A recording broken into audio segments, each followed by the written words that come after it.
Hello, welcome back to Marathon Man, where I go through Doctor Who from the very beginning, and you join me as we kick off Season 2 and our travellers face their most terrifying foe yet, Businessmen.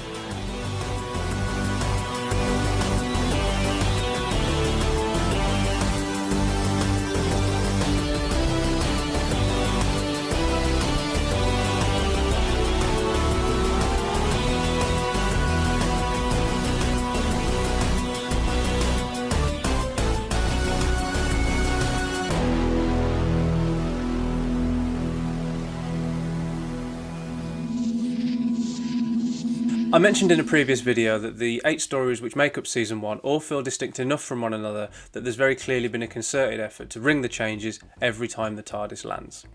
And that's carried over here, in so much as just as you could start to predict Doctor Who going from history to space to history to space to history to space, this does something else. And there are always stories which come along in a marathon that make me feel like I'm watching new Doctor Who.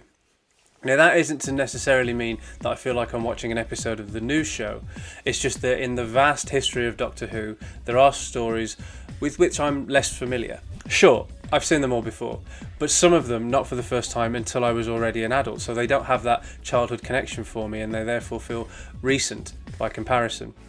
And then of course, there are some I haven't seen that many times. As a James Bond fan, for the same amount of time as I've been a Doctor Who fan, I'm well versed in every facet of the 007 canon. But when I watch Octopussy, I get a little extra something because it's the one I'm least familiar with. As a kid, that's the one I didn't have on VHS for some reason. So therefore, I'm not as familiar with it as I am with the others because I didn't get the chance to watch it to death. Planet of Giants is one of those Doctor Who stories for me. I first saw it about 15 years ago, and yet, while admittedly that is a chunk of time, in that time, I've only ever subsequently watched it in context when its turn comes on a marathon. And I've only ever made it this far 3 times. I guess what I'm trying to say is this is only the 4th time I've seen this story. I'm struck by the slight change in costumes, as if the production is trying to differentiate Season 2 from its predecessor in subtle ways. Another of those subtle ways seems to be playing up the Doctor's intellect. Not that he was ever portrayed as a blithering fool, far from it. But this first scene in the ship, where they don't understand why the Doctor is so concerned, is the first instance in a very long time where his intelligence is portrayed as so much greater and alien than that of his companions. And Hartnell sells that very well. He's been the abrasive alien abductor, he's been the friendly old granddad, we've started to see the benevolent heroic time-travelling adventurer come through, and now we're starting to see more of that quite brilliant genius. Then comes a moment which I absolutely love, and it's thrown away almost casually. He apologises to Barbara, which is lovely, only for her to tell him that there's no need, which is lovelier. A brief bit of dialogue, delivered warmly and comfortably, which really gels the characters together into the formidable unit that they now are. The sets when they emerge from the TARDIS are very well done. The worm, the ant, the matchbox, and the cracks of the crazy paving are realised very cleverly indeed.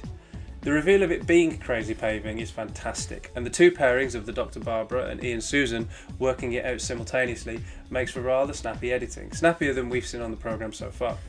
Unfortunately, it feels a little bit like Susan has taken a slight step back in her characterisation. I know that she was removed from a lot of the action in the Reign of Terror, but from what we saw of her there, it didn't feel like she'd retrograded all that much from her strong showing in the Sensorites. That said, she does get to work out what's going on here before Ian does, and that's really nice. It's quite interesting to shift focus from our main crew to other characters in the way Planet of Giants does. And it's another reason why this feels like a little bit like a new approach, because even though they're antagonists, these characters remain completely unaware of our hero's presence throughout the entire story. They never interact with the main characters of the show, which only adds to that feeling of impotency the heroes have in their reduced size. It's like their own show has been invaded and they can't do anything about it. So if the intention with this story was to ring some changes, then they definitely managed. An ambitious shot of Ian in front of the dead man's face, although repeated with other backgrounds later, is quite stark. Death has been a part of Doctor Who since the beginning of the first season, yet this is probably the most unflinching example of it.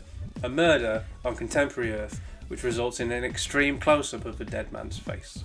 The limitations of a shrunken crew that the production team heaped upon themselves, especially at this point in television production, are quite considerable, so it's with that in mind that I can't help but consider the production itself a success. Shots like the one I just mentioned have really come off, but there are moments here which could have threatened to run the risk of biting the programme makers on the arse.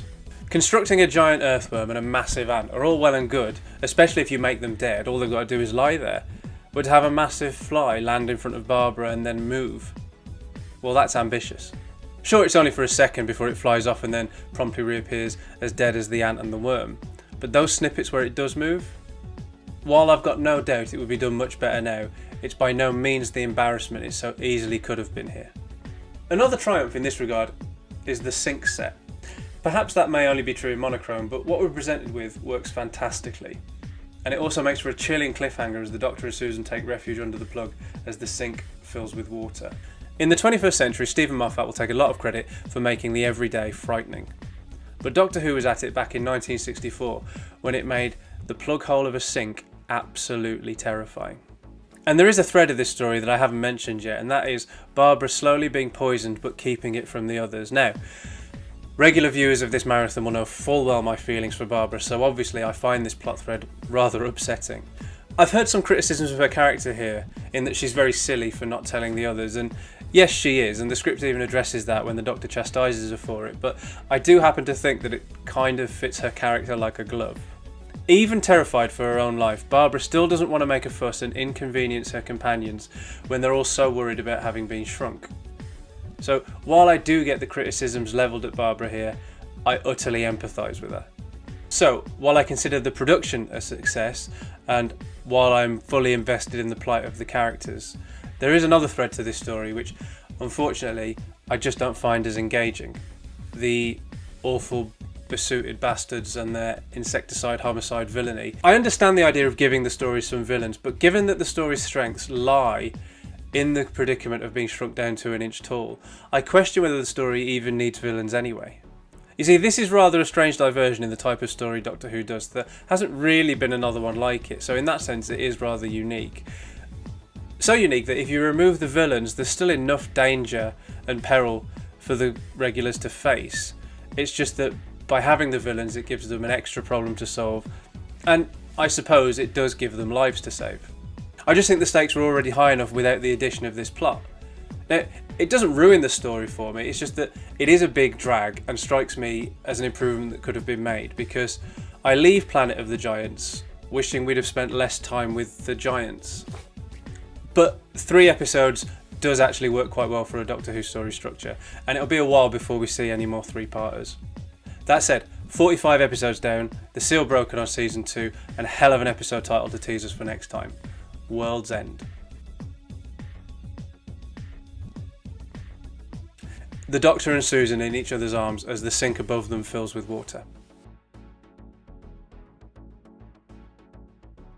Oh, tell me more about how much money you've invested in this insecticide, please. I'm a little bit bored having to watch the Doctor and co deal with being in a lot of danger. So, out of 5.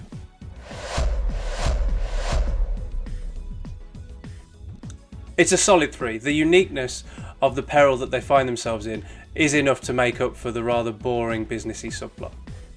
And that businessy subplot has a murder. It's still just boring.